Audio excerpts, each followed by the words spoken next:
Now, when we say that it is a proprietary concern, it is not a separate legal entity. First of all, let me very clearly tell you. नमस्ते, मैं अमोल बख्शी, आपका host हमारे इस YouTube channel पे जिसका नाम है अर्थार्थ, we mean money. दोस्तों, पैसा कमाना कैसे है, बढ़ाना कैसे है, बचाना कैसे और उड़ाना कैसे है, इन सब के बारे में हम यहाँ बात करते हैं। पिछले हफ्ते हमने बिजनेस प्रोफेशनल्स के लिए, बिजनेसमैन के लिए सीरीज शुरू की थी बिजनेस फाइनेंशियल्स। तो नॉर्मली होता क्या है कि कोई भी इंसान कोई नया बिजनेस शुरू करता है तो वो कहता है कि मैंने एक कंपनी शुरू की है, और बाकी लोग भी आमतौर पर ये कहा जाता है कि उसकी एक कंपनी है, मैं इस कंपनी में काम करता हूं। लेकिन क्या सचमुच हर बिजनेस एक कंपनी होता है? क्या होता है बिजनेस, क्या होती है एंटिटीज? आइए जानते हैं हमारे financial expert chartered accountant Rohit sir से। Over to Rohit ji, only in अर्थार्थ।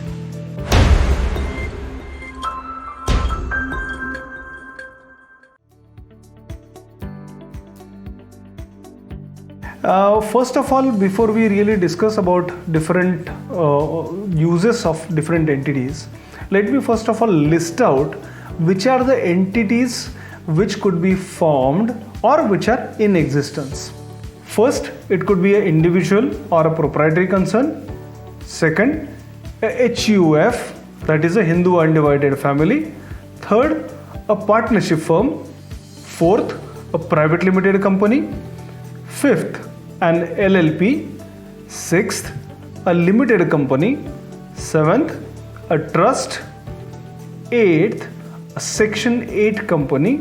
And ninth, it could be a cooperative society. During this session, we will be also discussing some of the forms like JV, what is really an AOP or what is really a BOI.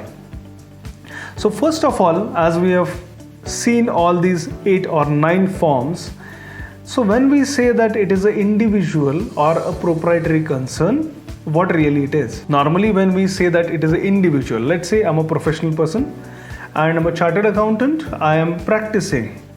It is not necessary that I should have a proprietary concern formed separately for this purpose.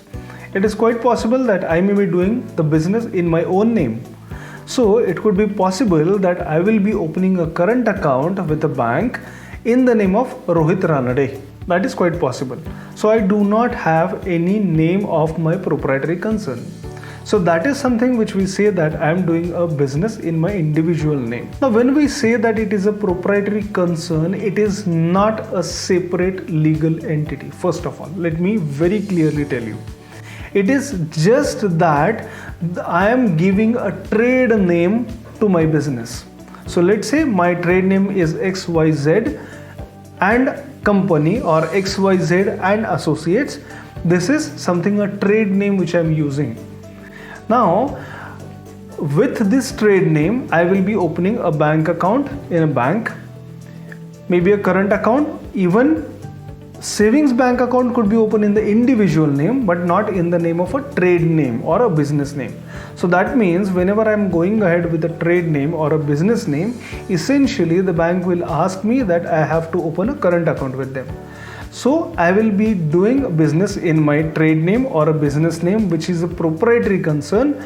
Does that mean that it has a separate legal entity? No, it is one and the same. So that means whenever I am filing a return of income or whenever I am preparing a financials, it is going to be of that trade business and I will be signing it as a proprietor of that particular firm. That is a proprietary concern, not a firm. In fact, it is a proprietary concern, right? So the next question comes obvious, which is very obvious for discussion, is that can I have more than one proprietary concerns? The answer is yes, you can definitely have more than one proprietary concern. Let's say for example, I am doing X kind of business which is in the nature of trading.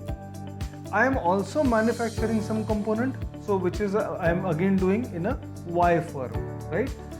Thirdly, I am also providing certain services like consultancy and things like that, and for which I am using a trade name as Z. So that means I am using firm or by proprietary concern name X for my trading businesses. my proprietary concern trade name Y for the manufacturing businesses, and my proprietary concern trade name Z for the purpose of giving my services. Then the question comes is whether the balance sheet will be of one entity or of three entities or of four entities, right? Now the question comes, which are these four entities are? So it could be firm X, firm Y, firm Z, and there could be a possibility that I will be having another balance sheet which is my personal balance sheet in my personal name, that is Rohit Ranade. So that means I may be preparing four balance sheets. It is very much possible. However, it might be possible that I may not be doing any business in my individual capacity, individual name as such, right? So that means whatever businesses I am doing in the name of proprietary concerns only. That means there will be three balance sheets, three profit and loss accounts of these proprietary concerns, but there will be only a balance sheet of my individual name. Now what really happens with my individual balance sheet, right? So what I have been doing, I have used my personal funds for investing into my proprietorship firms, these three firms. So the capital which I have invested into these proprietary concerns will start showing in my capital, not in my capital account, but under my investments, that is investment in the capital of firm X or proprietary concern, I will say proprietary concern X, proprietary concern Y, and proprietary concern Z, right? And in the balance sheets of these three proprietary concerns, there will be a capital account of Mr. Rohit Ranade. I hope I am making it very clear. So now the question comes to whether I will be required to file these four returns. The very clear answer to this is no. I will be filing only one return, which is under my PAN. So now again a question comes is that whether I will have to take four different GST numbers. It could be probably a different session altogether for discussing this particular topic as far as the GST applicability or other things are concerned. But as a passing reference, I must tell you that the GST number which is allotted to you by the GST department in India, it is a PAN based number, as all of you must be knowing. Now, though there are four or rather three in our case, three different proprietary concerns, there are no separate PANs for these three proprietary concerns. The PAN number of my PAN number only will be used for the purposes of generating the GST number. So that means there will be only one single GST registration under which I will be having three different businesses recorded or registered with the GST department, right?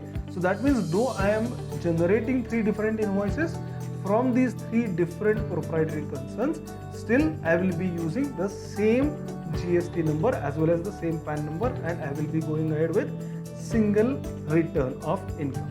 Though financials may be four, but consolidated into one.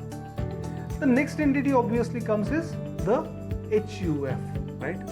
So many of you must have heard from many of your friends, might be not from your maybe consultants, but many of your friends might have said that, oh, I'm also filing a HUF return, right?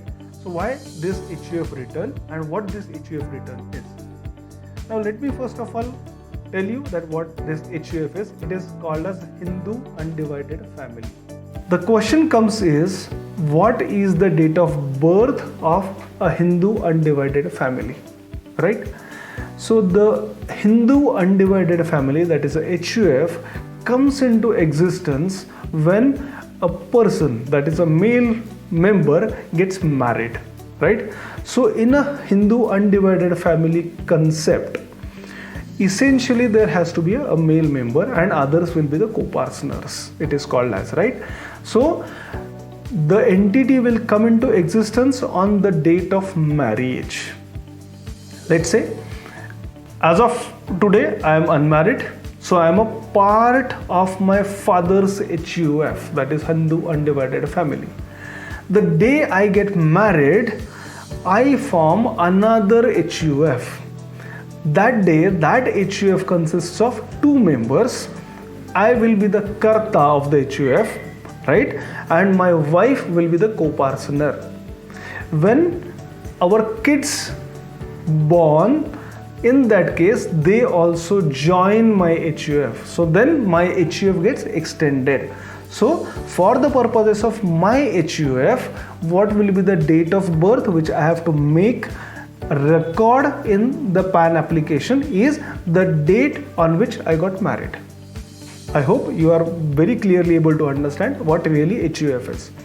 Now the question as to whether I should keep on filing the HUF returns or not. What is the benefits of forming a HUF? What really forms the income of a HUF is maybe a separate session altogether for discussions, which we may be taking it forward. ये था सारा business entities के बारे में, लगता है आप समझ गए होंगे। और अभी तो 2 एंटिटीज हमने कवर की है, आने वाले एपिसोड्स में बाकी सारी भी कवर कर लेंगे और बाद में एक एलैबोरेटिव सीरीज आएगा जिसमें हम हर एंटिटी के बारे में अलग से बात करेंगे। तो स्टे ट्यून्ड। अभी तक सब्सक्राइब नहीं किया है तो प्लीज सब्सक्राइब कीजिए, लाइक कीजिए, शेयर कीजिए और ऐसा ही आपका रिस्पॉन्स बना रहे, ये मेरी आपसे गुजारिश है। तो थैंक यू सो मच। पैसे के बारे में ध्यान देना बहुत जरूरी है दोस्तों, क्योंकि धन है तो फन है।